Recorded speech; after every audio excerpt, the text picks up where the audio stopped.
Now we're going to cover what to include in your website maintenance plan. And this is kind of tricky, and I understand it feeling a little daunting when you're starting out because there's a lot of different things you could potentially include. What I want to help you with in this lesson is to determine what is going to be perfect for you and your plan and your clients, and then guide you through what's most common with all website maintenance plans. It's kind of interesting because I have gone through a variety of different services and offerings in my experience and my journey of offering website maintenance plans, because when I started, I just did maintenance. I didn't cover hosting. I didn't do anything. I just did plain old maintenance. And then I added hosting. So it became a hosting and maintenance plan. And then I got further into security as well. So I've kind of seen plans evolve to kind of include all those things. And really, with all website maintenance plans, they typically cover 4 things, which are these: hosting, maintenance, security, and support. Let's cover these real quick and dive into each one of these. Hosting is, like we just talked about, the foundation of a website. It's so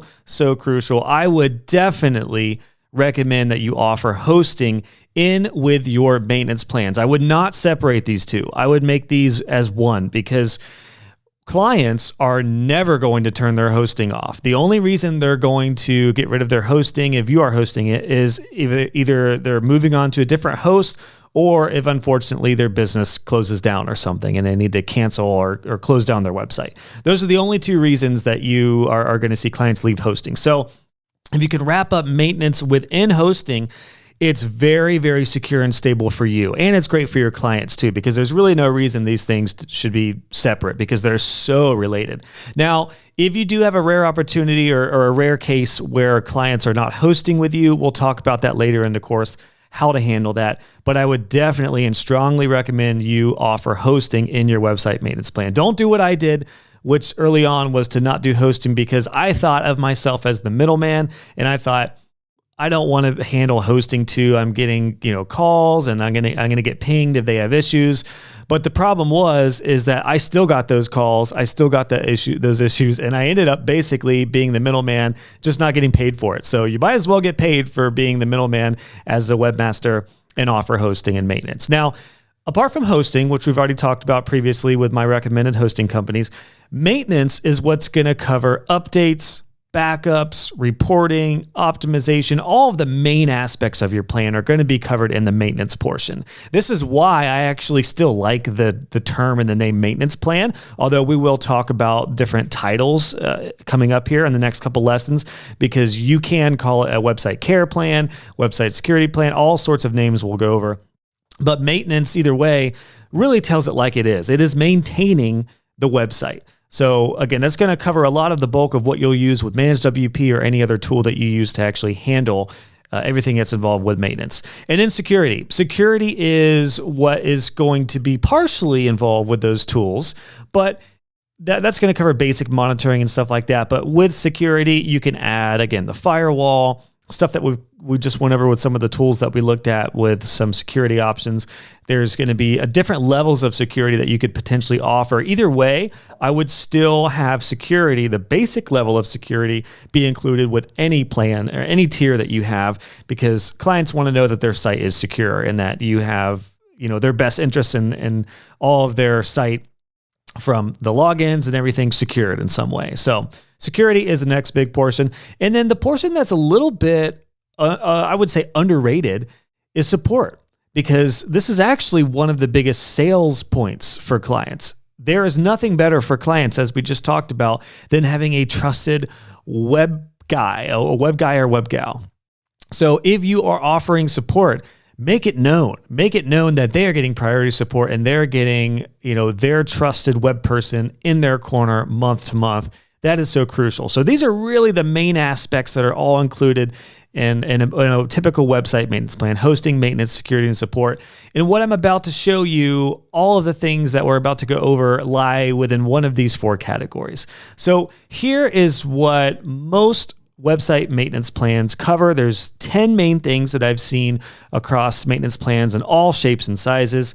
And then there's also kind of a bonus that we'll talk about here as well. So again, starting out with hosting.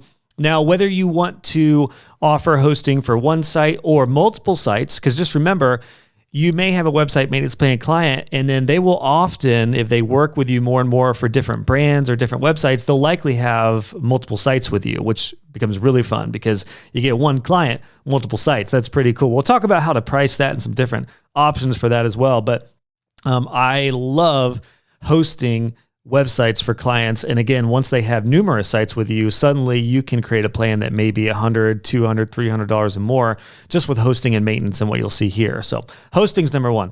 Number two, the website updates. Either way, no matter what tier you offer with your website maintenance plans, whether it's a basic, a premium, or a pro, whatever you want to call it, there will be website updates. This is commonplace. This is absolutely necessary. Plugin updates, theme updates, WordPress updates, all that should be included in the website update portion. Website backups. You definitely want to make sure you make it known that you are backing up your client's websites, and you want to do that. You definitely, if you're using Managed WP, you definitely want to have the Managed WP on-site backups that will be saved there as restore points. And then I highly recommend using Updraft Plus or something that, like we just went over, to have external backups. Optimization. And again, most of these things, I cannot imagine offering a plan without pretty much all these, but these first handful are crucial. And these first four are really, you have to have these four. Optimization is the last one, where you want to make sure you're optimizing your site. That way it's running efficiently. And with Managed WP in a little bit, I'll show you how you can optimize your sites with one click. It's going to clean the database. It's going to make sure everything is running as smoothly as you have crafted your websites.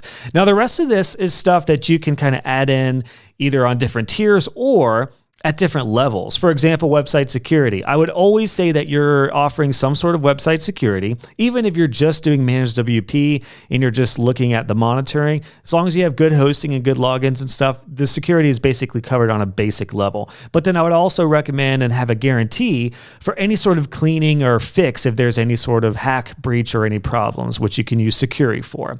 So website security is another big portion and what I recommend you definitely include. The next big thing here, number 6, is monthly reporting. The beauty about Managed WP and a lot of these other platforms is you can connect them with Google Analytics, and actually with Google Analytics, even if your client gives you access to their analytics, you can set it up to where you'll be able to access that in Managed WP, and then you can hook that in for very, very seamless and easy monthly reporting. So I would definitely do some sort of monthly report. That will generally just cover the updates you've done on the site, and then some basic traffic and stats for clients for their website. And they love to see that. They love to just get a snapshot of what happened that month. That's generally fine. Not too many clients need to go further than that, but you can always add advanced reporting in some cases as well, if you'd like to. Now, number 7 here, monthly time. This is where, like I mentioned, there's kind of different levels you could do here. And we will talk about crafting your plans next, because one of the biggest selling points for my plan was at the end of a little sales meeting that I had with clients, I would always tell them basically what we just went over. And then I would say this. I would say, dear Mr. or Mrs. Client, and I wouldn't say dear, but I would say, I'm going to be in your corner every month because with our plan, you get some of my time included. So you'll get up to generally or typically up to like 1 hour for the basic tier, and then up to maybe 3 or 4 hours on the higher tier for a more complex active site. And I will be in your corner to take care of quick updates. Those are covered. You don't have to have additional hours. Now, we will talk about additional hours coming up, but for right now, for quick updates, things like maybe changing staff photos or changing hours or adding a picture for a new service or something, generally those quick updates will be covered. Clients loved that. They really, really loved knowing that I was going to be not at their beck and call, but I was going to give them quick support every month. And that ties in perfectly, talk about a transition, to number 8, priority support. Let your clients know if they sign up on your maintenance plan that they will get priority support, meaning you will value them and you will give them the best support over new clients and over any current projects. You always should give your hosting and maintenance plans clients the best support. So you want to try to get back to them 24 hours if you can within a business day period, and up to 48 after that, and just let them know if you're not working on weekends or anything. You definitely want to have some good, clear lines of communication, which we will talk about, but priority support, let them know they are the priority because they are your A clients, your A and B clients that are paying you monthly. Ain't nothing better than a subscription client. So priority support is a big one. And then when they do need more time than what's allotted in their monthly plan, then let them know that you can do ongoing work on your hourly rate, but it will be discounted. So on top of getting a little bit of monthly time that they can use, depending on the tier, on top of the priority support you'll give them, if they do have more work and you need, say, like 4 hours, then they have a discounted hourly rate. This is strictly and solely for website hosting and maintenance plan clients. So if somebody neglects their plan, they will be neglecting your discounted hourly rate. But for them, like maybe your hourly rate is $100 an hour, but for them, it's 75, something like that. Huge selling point. Clients absolutely love knowing that they got my discounted hourly rate when I did that for them. And then finally, one thing that I highly recommend you add as well, and we'll actually look at landing pages and crafting your landing page and give you some real world examples on what all this looks like as a service offering, is some sort of quarterly or annual review of the website. You could do this as like a consult call, as a strategy session, but this would depend typically on the tier as well. If it is a really active site that's like e-commerce, and you're going to need to revisit the site quite a bit and maybe talk about things that need to be adjusted or revamped or reported on, something generally quarterly would be fine. I don't know if there's too much need of a website to be reported on monthly. That's generally more for ads or some sort of campaign, but for something that is ongoing like a website, generally a quarterly kind of update can be great for clients. And then for your average small business client that has more of a brochure style site, a yearly review or an annual review is often a really great way to go. This is a really great way to retain your clients as well. So it'll give a chance for you to stay top of mind and be right there with your clients, and then show them that you are caring for the website ongoing and you've got some ideas. And we'll talk about that later on in the course as well, with how to actually use this as an upsell and retain your clients. And then finally, like I've got right here, there's actually a really unique position for us as web designers to have a bonus in this with our plans, which is an updating privacy policy. Now, if you don't know, all websites should have a up-to-date privacy policy, and nobody wants to do that manually. So I actually partner with a company called Termageddon. You'll see this link. The link below will take you here, and I actually have a special deal worked out with them because one of the co-founders was on my podcast and struck up a really good relationship with him. And he offered an exclusive deal for all students. So click below and you'll get a special deal with Termageddon if you'd like an agency plan. But essentially what this is you can partner with them to get an automatic updating privacy policy.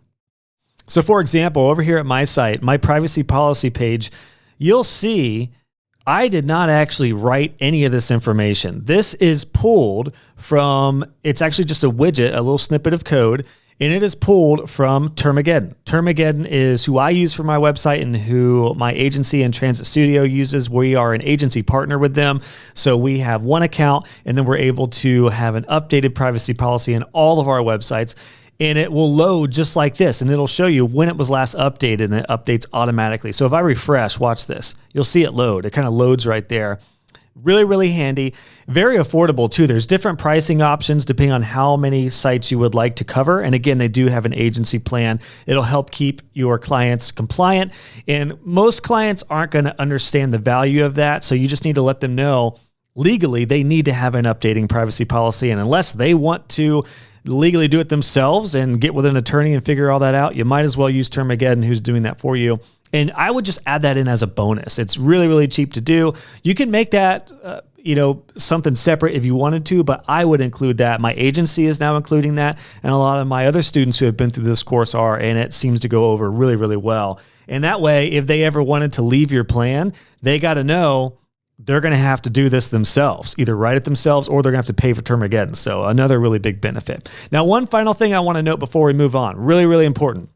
Things like SEO, copywriting, content, strategy, or any other kind of additional services that may be retainer-like or ongoing, separate those. Do not, hear me on this, do not include this in your maintenance and hosting plan, because SEO services and keyword research and optimization, content, strategy, all of these things are going to be typically high churn rate type of services, meaning you will have clients that will maybe back off on these or increase them over time. And that's totally fine. Like, I understand that from the client perspective.